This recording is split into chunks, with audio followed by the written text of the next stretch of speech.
72 hours away from Backlash in St. Louis. Should be interesting. Erik Dunn with Falls from Anywhere. Thank you guys for tuning in here on Rhode Island Broadcasting Network. It's a short card for this one, but in my eyes, it's not too bad compared to what we could have had from prior shows.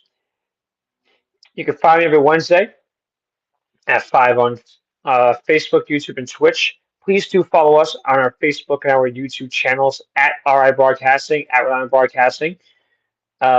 TikTok as well at RI Broadcasting, Blue Sky at RI Broadcasting, and then you can find the show afterwards on uh, Google, Spotify, Red Circle, TuneIn, Podbean,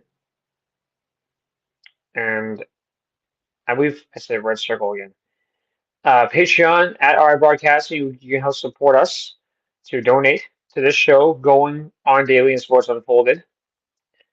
And if you want to be an advertising sponsor to get your name out there or get your business out there, your ad is right over here. It will not only be read so people will see it, but it will be heard on the audio version for Spotify, Amazon, Red Circle, and many more. Those who want more information, as well as a free quote, send an email to Ronrigo at ribroadcasting.media at gmail.com, all one word, ribroadcasting.media at gmail.com. He'll get you underway, give you everything you need, so that way you will be able to get involved and join the family. This broadcast of Falls But Anywhere is the exclusive property of Erik Dunn Productions, where we go in Rhode Island Broadcasting for the use of our audience, and any publication, reuse, or redistribution by anyone is not prohibited and is given the express consent to be shared everywhere and is greatly appreciated. All right, so I'm saving Backlash last because I got some updates for you, and we'll go in order here. Um, Money in the Bank is a month away. Looking at my calendar here, Money in the Bank is exactly 4 weeks from this Saturday, and it's going to be held from the Intuit Dome in LA, from the brand new Intuit Dome in Los Angeles. It will feature John Cena, who will make his final Money in the Bank appearance as he continues his year-long farewell tour. The tickets will be available. Oh, sorry, tickets were already available, but for those that are looking for more tickets, they are open. Um, the Intuit Dome was the debut of Raw on Netflix in January, so that should be pretty fun. And do you guys remember Intuit TurboTax? Well, this is presented by Cash App.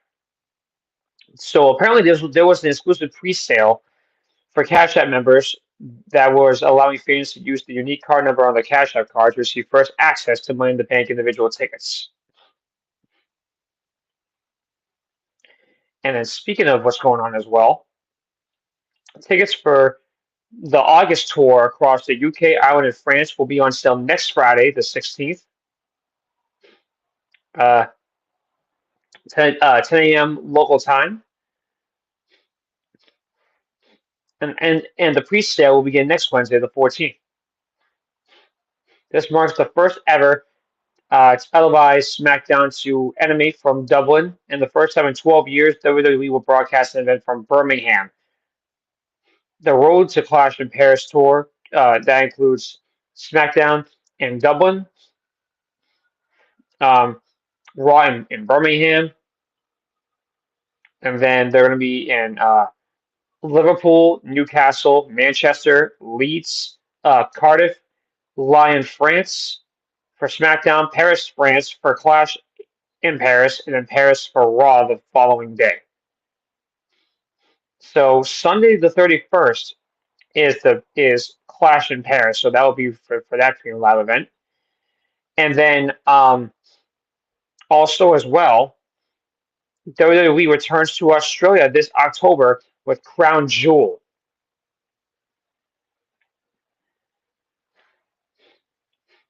So SmackDown, Raw, and Crown Jewel will all be in that week. Nice. And John Cena will travel to Perth in his final appearance in Australia as part of his farewell tour. So we'll see what will happen with that. Um, when Elimination Chamber was from the Optimus Stadium last February, it set records as the most attended and highest viewed Elimination Chamber in the history of the company. Very, very nice.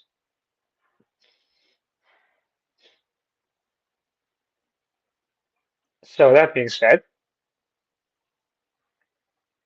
um,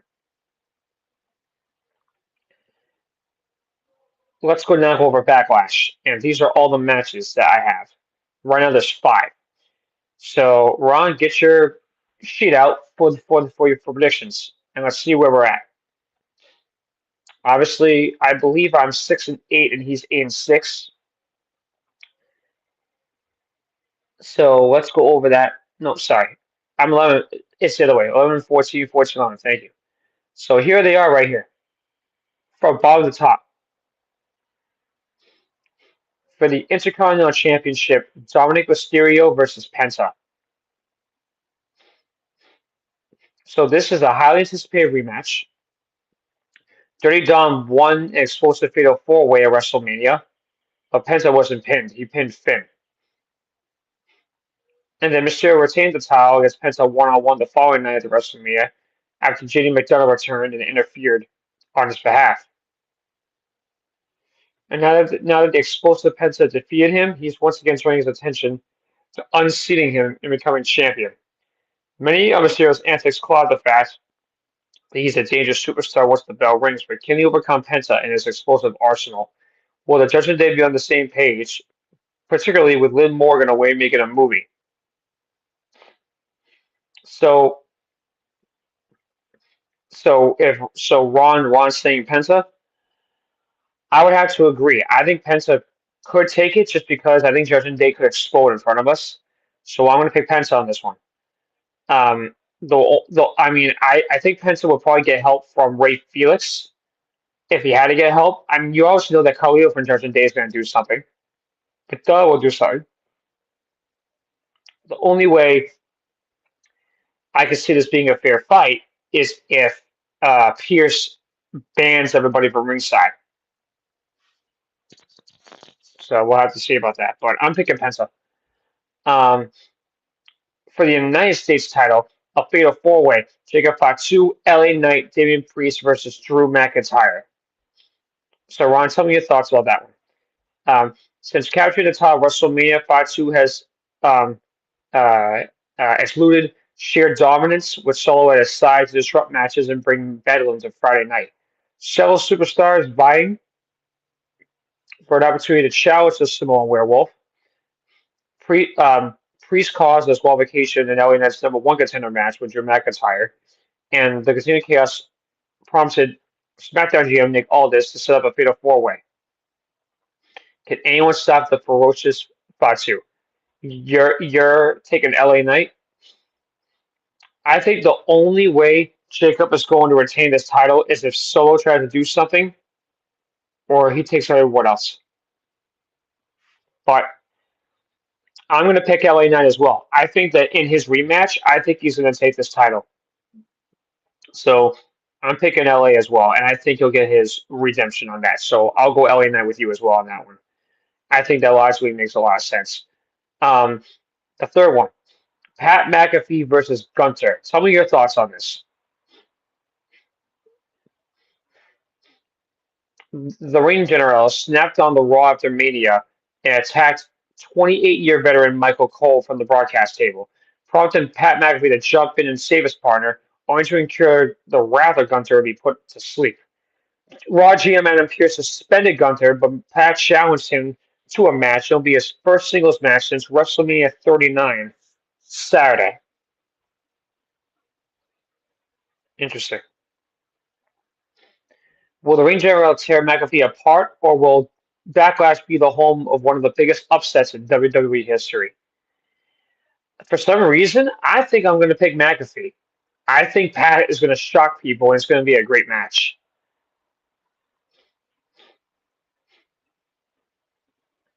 To have a never was win would be a slap in the face. Well, the thing is, McAfee does have talent in the ring.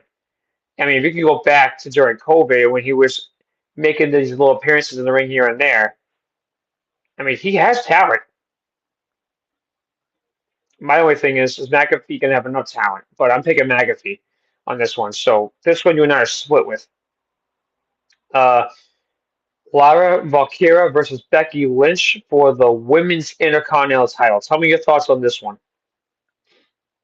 Um, a heated rivalry born in betrayal. So Bayley was mysteriously attacked prior to the tag team title match at WrestleMania, and it ended up being Lynch. So you're picking Lynch to dethrone her.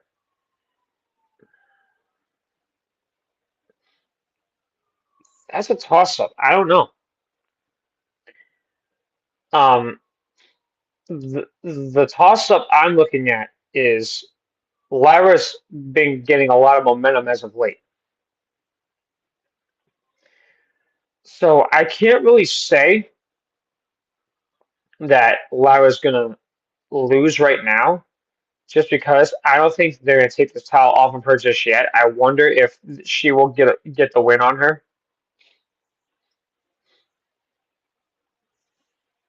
Um,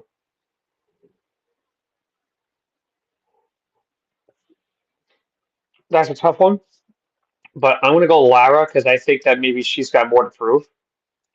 So I got McAfee and I got Lyra, and you've got Gunter and you got Becky. And now we get to the main event. Now this is the one I'm really struggling with for the undisputed WWE Championship. The greatest of all time, John Cena, versus the Viper, Apex Predator, and Legend Killer, Randy Orton, the 14-time champion. I honestly don't know how Randy's going to lose in his hometown. However, as much as it logically makes sense for Randy to win his 15th title in his home state, in his hometown, his home city, something's going to happen. And I can't believe I'm actually going to do this, but I'm going to pick John as well, just because I don't think they're going to let him lose the title right away. Something's going to happen over the next few months and he'll lose it to somebody else. The only other person I could think of would be Cody. It's not going to be Punk. It's not going to be AJ. It's not going to be Seth. It's not going to be Roman. Well, maybe Roman perhaps, but John still has to beat Roman if that ever happens. I don't know. But I'm going to pick John on this one. Normally, I don't pick the heel, but I think in this situation, I could see John retaining if he doesn't do it by himself.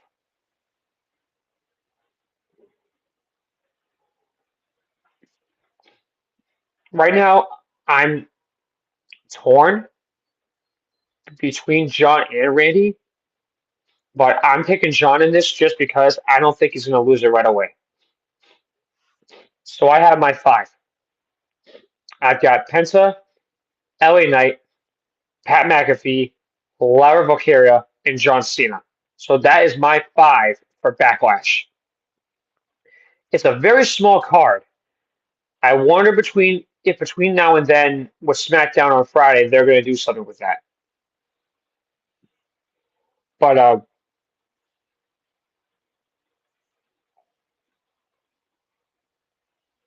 I am,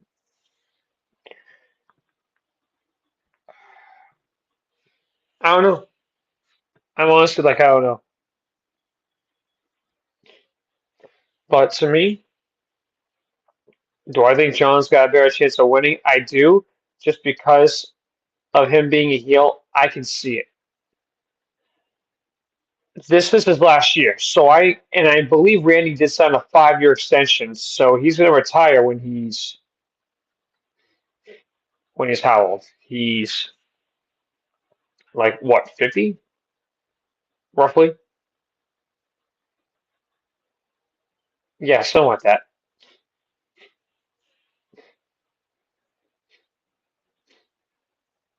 Yeah, I believe Randy is. How old's Randy? Randy's 45. So yeah, he's got a 5-year contract extension. So he's gonna retire when he's 50. He'll get at least one more run.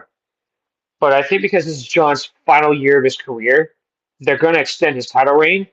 But they've got to get rid of that heel turn at some point. Like they've got to get rid of that heel turn. That's the only way this is going to be even more vital. Is if he can get rid of the heel turn.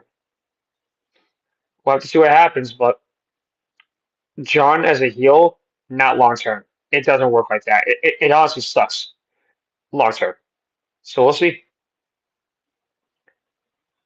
With that being said, next week's broadcast is the recap for Backlash and previewing and getting ready for Money in the Bank and what the tide will turn as WWE goes into the second half of this calendar year and what will be the results that come out of it.